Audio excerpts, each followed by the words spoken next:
we all come from the hardcore punk rock scene, so we all love guitars and thrashing and headbanging and drums, but at the same time, you have top 40 dance music and synthesizers and everything, so we just kind of blend the two, and my job on stage is to do everything that you hear electronic, from synths to keys to percussion to programming to samples to anything across the stage. So I'm constantly running. I'm running all of we have computers off the stage running different lights, and I'm actually controlling the lights with my pedal board below me, and it's come a long way from where it's been, 2 years ago, from throwing everything in a backpack and showing up. But yeah, pretty much everything electronic on stage, plus guitars and singing and sometimes rapping. It's really strange.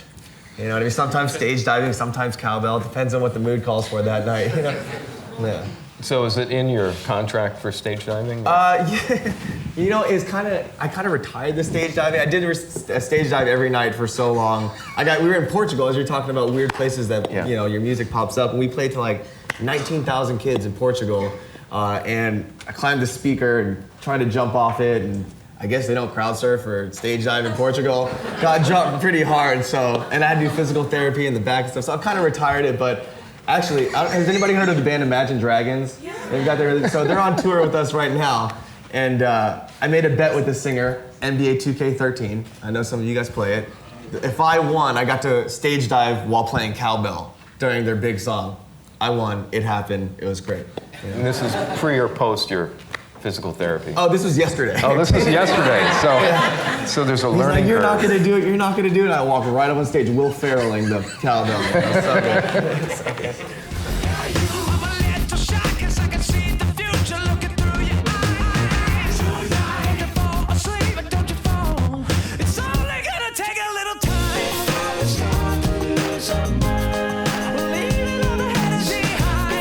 Going to play South Africa, we did Johannesburg, Cape Town. Hearing it on the radio there is nuts. Mexico City, we just did hearing it on the radio, was nuts there. I was in Germany recently, not even playing a show, walking down the street, and somebody had a radio just sitting next to them on the side of the street, and one of our songs was playing. It just, it happens to us all the time. We'll just be sitting somewhere, and we're like, oh wait, what is that? Oh no, that's us. It's crazy. Pretty much anywhere is crazy, but being somewhere so far out of your culture and your element, like South Africa.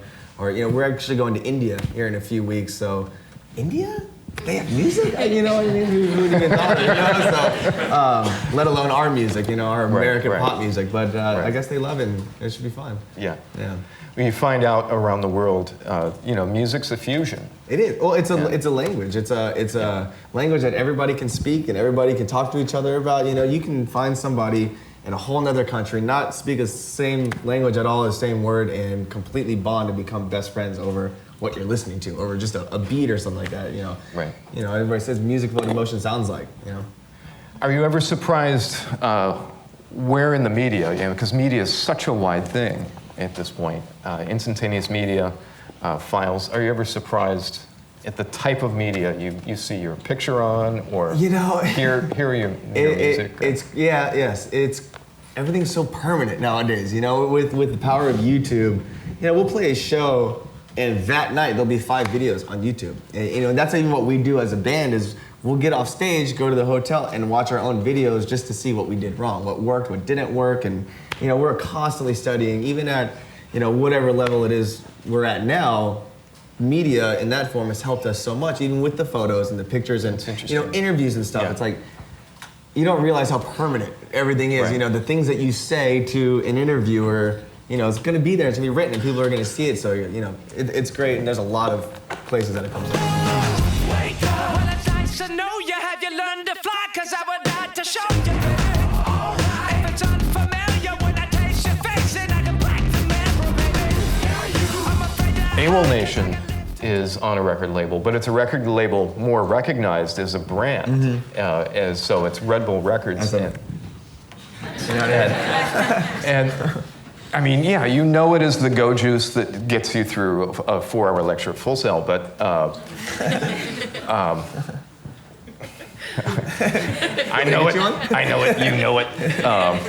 But in addition, I have a friend who works for Red Bull Academy as an editor in Cologne, Germany. So the Red Bull thing is this now a huge umbrella as a brand, and not just a drink to get you through lecture and lab at Full Sail.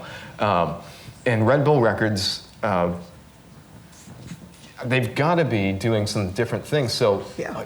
what do they do that's different than what maybe a more traditional I record think label would if do? anybody knows anything about Red Bull, you know that they have the best teams in any sports. They have the best marketing. You've seen their commercials. So, but they're really smart in their marketing, like I said. So, like, we're one of the few bands to come out with like an AWOLNATION thumb drive.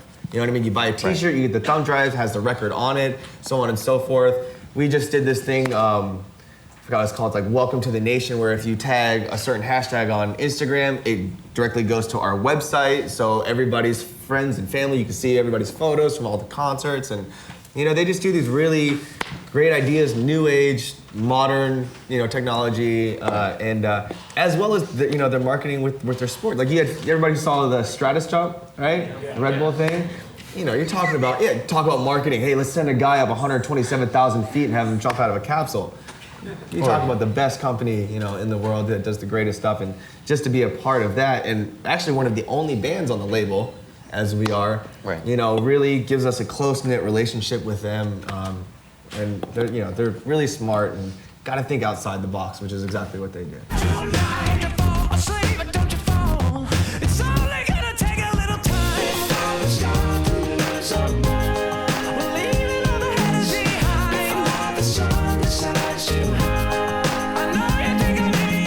There's obviously a lot you can do with your education at Full Sail, and what I thought I wanted to do at the time was go into entertainment law, which is, you know, which is a great thing to do. You can come out straight out of Full Sail and get straight into law school and do that, which was fine. You know, 2 weeks into law school, it was not for me, you know? Oh, really? Yeah, you actually? Yeah, actually, you know, went and enrolled and worked as a paralegal, which was great. And, you know, to each their own.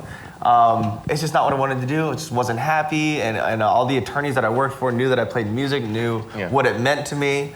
And so I just had like a crazy, just more of a panic attack than an epiphany, and decided to move to LA. And because I had a few friends who graduated from the recording arts here, one of whom was became an engineer at Paramount Studios in LA, which is huge, and another one that was doing post for American Idol and America's Got Talent. And what are these? Who are these students? One is Casey Burdick, who is a recording arts graduate from like 2006, and Brennan Gurley, who's a recording arts graduate, same class, 2006, 2007, who does, like I said, the audio post for a ton of stuff. And those guys told me for years while I was a paralegal, you know, come out here, this is where it's at, come out here, you know. And everybody wants to like, oh, cool, I'll find a job from here, I'll do an interview from here, I'll do whatever from here. And it just doesn't work that way. If you don't have a Los Angeles area code number, someone in Los Angeles is not gonna call you.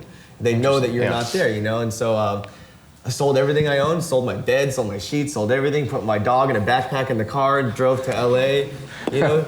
my follow-up question to that is, what can you get for a pair of used sheets? Oh, yeah. Well, you know, $1.50 goes a long way when you're not making anything. But yeah, drove out to LA, you know, and did the typical thing, something that you can expect to do, which was, you know, I worked at Kinko's. I worked at Activision, testing video games, whatever you can do to get by until I can meet that person. I knew I was gonna meet the person that would introduce me to the industry. It was just a matter of time. And when I got to LA, everybody told me, you just gotta do your time, do your time. That's the quote you hear all the time.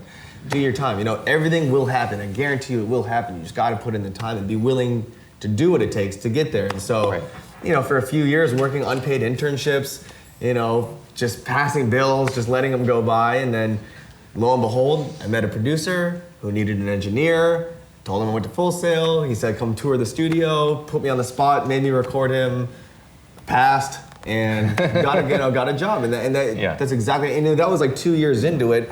And that's not to, you know, say that it takes forever to get into the industry, but you gotta be willing to do your time, find the people, meet the people, you know, meet everybody. And you know, you can look to the person to your left and the person to your right, and one of those people is not going to be in the industry in 10 years. You know, it's what you do above everybody else, you know. Take some time to breathe. Let's take some time to breathe.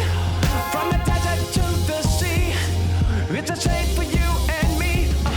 When you say you'd rather When you're in the box with somebody for 12 hours every day, you got to be, you know, pretty close friends, and therein lies, there used to be a course here, I don't know if they still have it, Essential Skills for the Audio Industry, which was basically manners in the studio, when to talk, when not to talk, what to bring, what not to bring, and I can't tell you how far that really goes.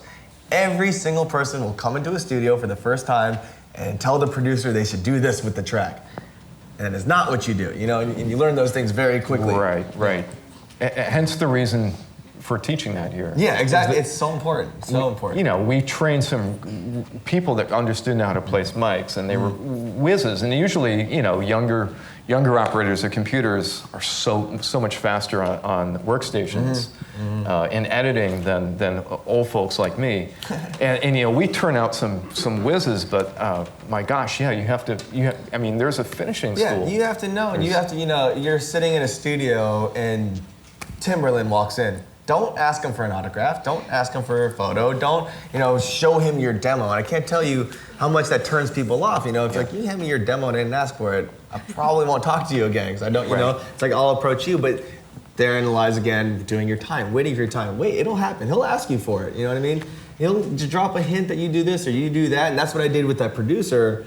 I met him oddly enough at Rob Dyrdek's Fantasy Factory. I was doing audio for a skateboard movie, and yeah, you know, we were waiting in line for catering together, and you know, just hit it off. And I did a tour of his studio, and I was doing a tour of his studio. He's like, come down and just check it out, no problem. In the booth is Kelly Clarkson when I walk in, and he goes and sits on the couch in the back, and he goes, you know, basically, you said you can record her playing guitar. Just like that, and that's what, that one moment happens. That one moment is what changed everything for my career. It got me completely started. You just gotta be willing to do what it takes to get to that moment. It will happen, you know, and from there, and obviously you gotta back up what you say you can do. If you tell somebody you can engineer, don't lie, don't tell them that you can and then not be able to, because I promise you they won't call you back again. What you just described, and audio students know this, what did he just describe? That happened to him in the studio with Kelly Clarkson. What is that at Full Sail? It's the practical, isn't it? It's the practical at the end of the month. So yeah, it truly is. It truly is. You know, I sat down on a board I had never seen before, a Helios 20-channel 1974 console, full analog. I don't even think we teach that here. Full analog boards, you know, but you learn, study, figure it out, know what you're doing, believe in yourself, be confident, you know, and I told him I could do it, and you know, I'm looking at this 70s board. It looks like a box of crayons. I don't know what I'm doing with it, but echo return. I know that's the aux, and you know, here's the patch band, and here's the line. Do my signal flow. Don't forget your signal flow. If there's ever a problem in the studio, man, I tell you what, the faster you can fix a problem in the studio, the more work you will always get, guaranteed. Guaranteed. Everybody wants to do it now. The producer has an idea, and he wants to do it now, but the guitar's not working. Well, where does it start? It starts with the amp, starts with the guitar, with the cable, and pre, and the, you know, all that stuff. So, you know the stuff for sure. It's important. It's only gonna take a little time. It's gonna lose our mind.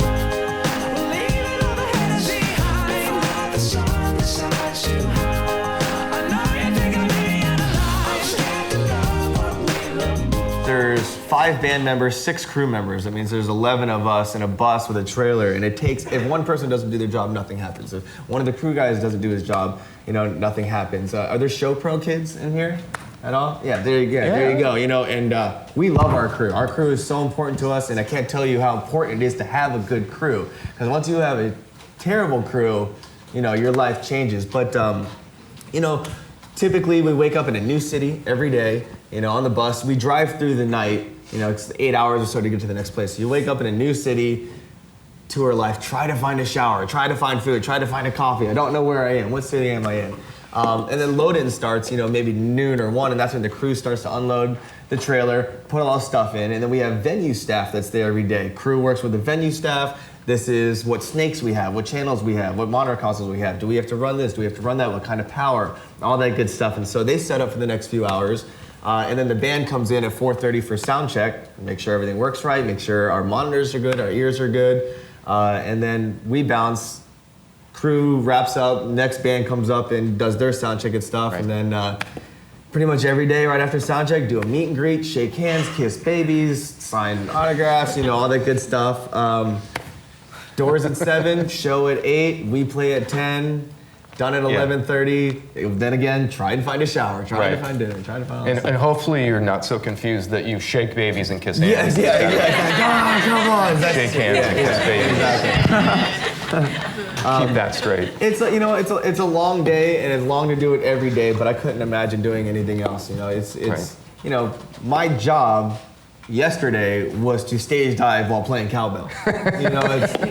It's the best, man. And we have the best jobs in the world. You guys all have them. It's great. Is Kenny a great guest? I don't know if I've ever had an easier interview that I've done. So, how about...